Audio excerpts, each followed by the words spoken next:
So my name is Rowena. I work on the marketing science team at Facebook. And part of the mission of our group is to understand user behavior across all of our platforms and to help you guys as marketers build more effective ads.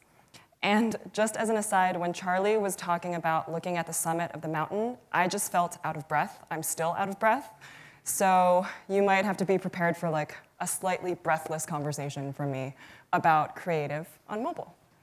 But that is what I'm here to talk about. I'm here to talk about why creativity matters more in the age of mobile.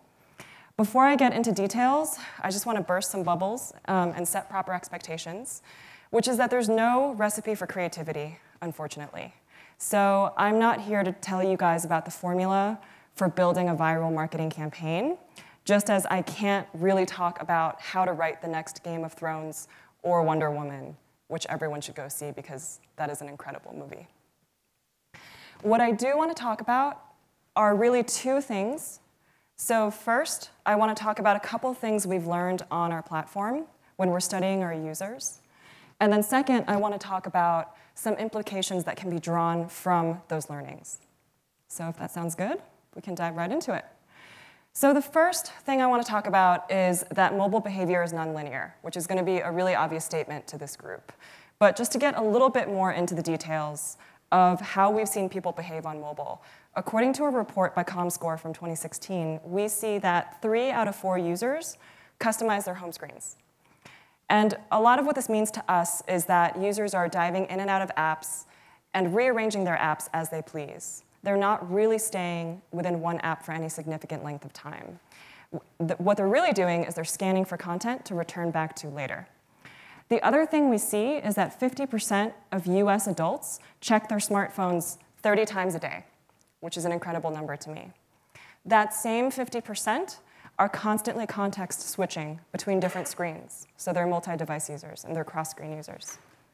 And finally, about 65% of US smartphone users also consult their smartphones when they're out shopping in the real world. So all of that is to say that a true mobile-first platform will take that natural user behavior into account. So the first learning, mobile behavior is nonlinear. So the second learning we found is that mobile behavior is fast. How fast? So question time. Does anybody have any guesses as to the average length of time the user spends looking at any given post on Facebook newsfeed, whether on mobile or desktop? Just shout out any number. 3 seconds? 7 seconds, 1 second. Anything else? 6 seconds. You are the closest.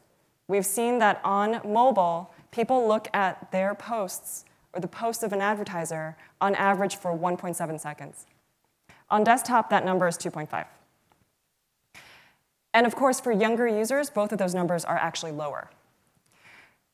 The point that I want to land here is actually not that people are mindlessly scrolling through their feeds. We don't think they are. We think that they're evaluating content to return to later. And the reason we think that is because we've seen on our platform that regardless of video duration, people are able to, at a statistically significant rate, recall an ad after looking at it for just 1/4 of a second. We've also seen that mobile behavior is now visual first. So I always like to talk about this in terms of the catchphrase, photos or it didn't matter. What's the catchphrase? Didn't happen. That's right. Photos or it didn't happen. So for example, let's imagine that you and your 2 best friends went on a last-minute trip to the desert, like these really cool guys on the left. Sure you did. Or you can say, hey, I drove by scooter through Maui. Photos or it didn't happen. We don't actually hear about it that much anymore these days, or at least I haven't heard that phrase that much more these days. And I think the reason behind that is because the way we've integrated the cameras we always carry on our phones and the way we document the happy, the sad, and the crazy parts of our lives have become so inherent to us that we don't think about it anymore. And the numbers that we see support this hypothesis. For example, on Instagram, we see 95 million photos and videos uploaded per day. What's happening with photos is also what's happening to video right now. What we're seeing is that video is the new medium by which people are sharing the different moments in their lives. But it goes beyond just showing people video. We see that people are customizing their content more and more by using stickers, animation, and augmented reality. We also see younger users sharing more ephemeral content. And again, I think the main point of this is that this is a great example of a mobile-first platform meeting consumers where they are. We clearly know that consumers like to lead visual first and motion first. The next behavior we see is that mobile behavior is unlike TV viewing behavior.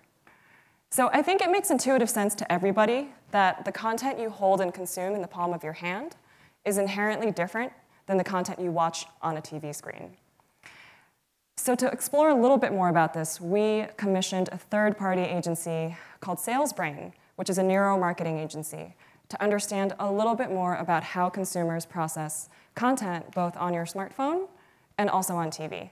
And they found a couple of interesting things. So the first thing they found was that although TVs objectively have a larger screen advantage because their screens are larger, the proximity that you hold your phone, so because your phone is near your face, the phone has a larger perceived screen space. The other thing that we thought was interesting that the study found was that, again, due to proximity, you may be able to focus more on content being consumed on your mobile phone. That is to say, stimuli in your immediate environment might not be as distracting to you when you consume it on a mobile phone. The third thing they found was that emotional and cognitive reactions are more intense when consuming content from your mobile phone.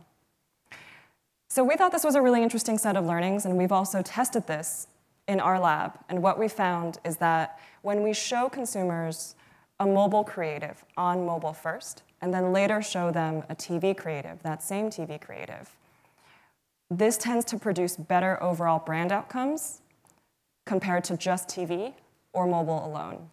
So what we're doing right now is we're partnering with a lot of our media planners to continue to test and understand the interplay between Facebook media and television. The final learning we've discovered is that mobile provides easy access to diverse content, which is to say, we feel that the different apps that you're using in your mobile is very analogous to different channels that you might try to reach a consumer with or that you might try to watch on TV. And what I mean by that is people enter Facebook and Instagram, for example, in different mindsets. And how we came to this learning was that we surveyed globally a subset of our Facebook user population and Instagram user population. And what we found is that when people open Facebook, they're much more likely to want to connect with other people or to garner recognition. When people open Instagram, they're much more likely to want to relax or to discover new content.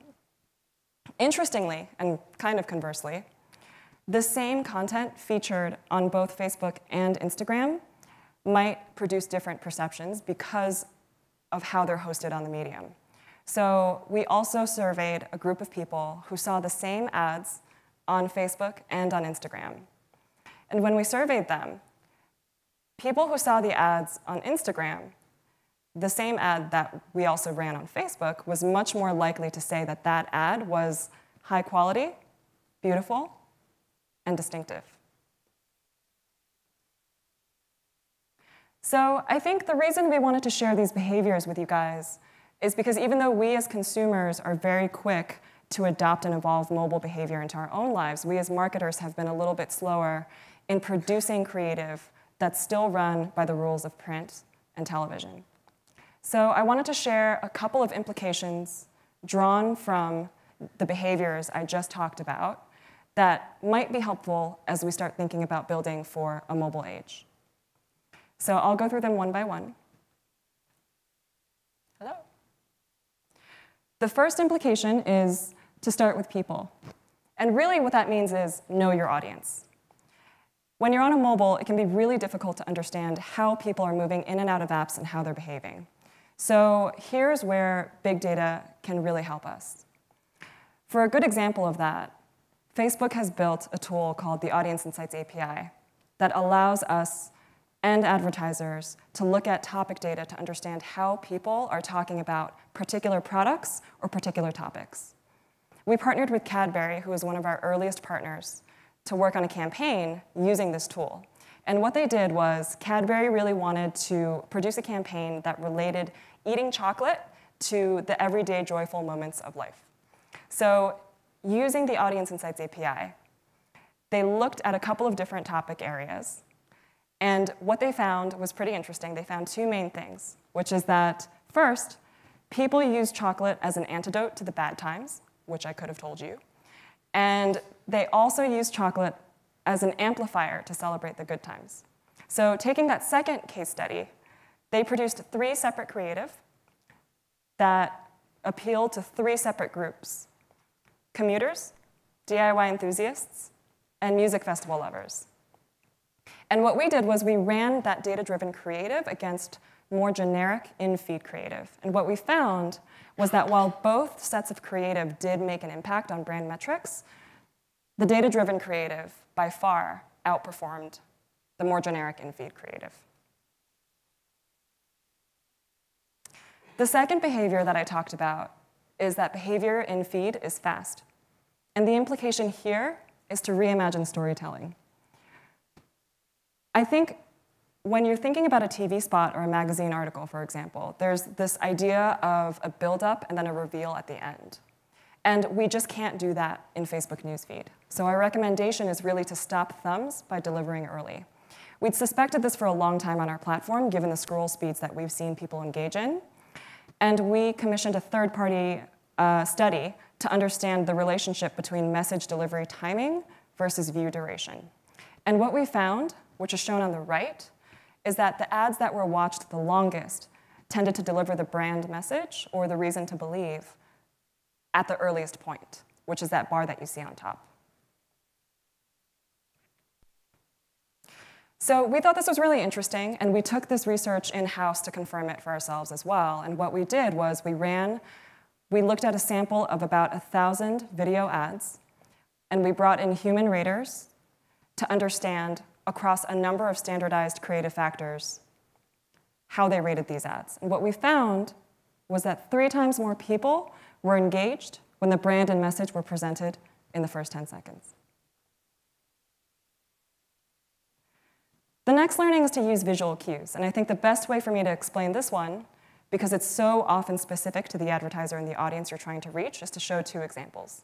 What we did here was we took an original television spot on the left and we repurposed it for newsfeed on the right. A couple of things that we did was we moved the brand shot farther up in the video. We shortened the video itself, and we also used faster cuts. The original TV spot also featured text, which is also helpful in a mobile sound-off environment to help orient people as they're scrolling through. And the next implication is to design for versatility. So given that we talk a lot about the differences in mindsets that people are in when they're using different apps, we often get asked, should you build creative specifically for Facebook and for Instagram? And to test this, we ran a study where the respondents were shown one of 2 creative. Creative that originated on Instagram and was designed for Instagram on the left, as well as creative that originated on Facebook that was then repurposed for Instagram. And when we looked at the results, across several measures such as memory and recall, likability, and intent, what we saw was that good Facebook creative performs equally well in Instagram for advertisers. So I think the takeaway here is to really focus on building for mobile itself. What we don't want to forget is that consumers do have different mindsets when they're entering different apps. And I think there's a really interesting implication here of how we can start to think about executing digital campaigns in a similar way that people execute for different channels on TV, so that you're not only reaching the right person, but you're also reaching the right person in the right mindset. And finally, building off of the TV plus Facebook insight, I wanted to talk a little bit about an ideal media mix. And this is a tough topic, but I did want to talk a little bit about the research that we've done in this area already.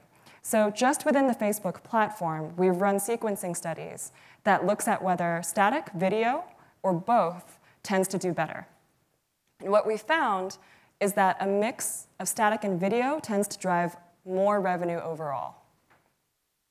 When we expand this to TV, we're working on doing this research right now, both in market and also in lab studies that I mentioned previously, where we've seen that TV and Facebook can often play complementary roles in driving brand outcomes and conversion, that both can do better than either one alone. So more research to come there.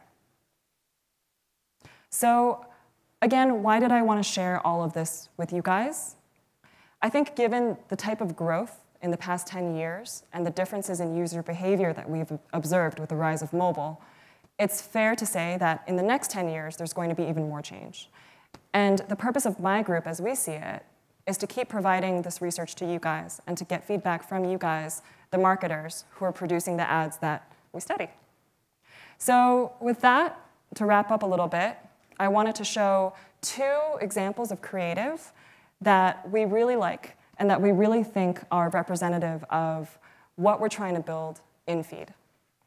So the first is Nestle Coffee Mate. And a couple of things about why we think this creative works. We put the hero product front and center. We have prominent branding in the post. And we added concise messaging to reinforce Nestle's key ingredients message. The next creative I wanted to show was built by Mediacom on behalf of Tom's, which is a really cool creative. And what this creative does, and I'm talking about it now because it's going to play really loudly when I click, is it shows the stories of 3 different social entrepreneurs, which is very in line with Tom's brand. And while that video is playing, the agency used a collections ad to feature products that were featured in the video. To help someone, it doesn't have to be a big gesture.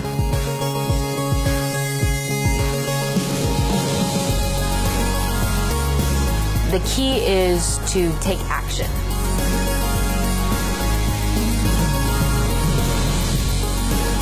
It's about always walking with a purpose.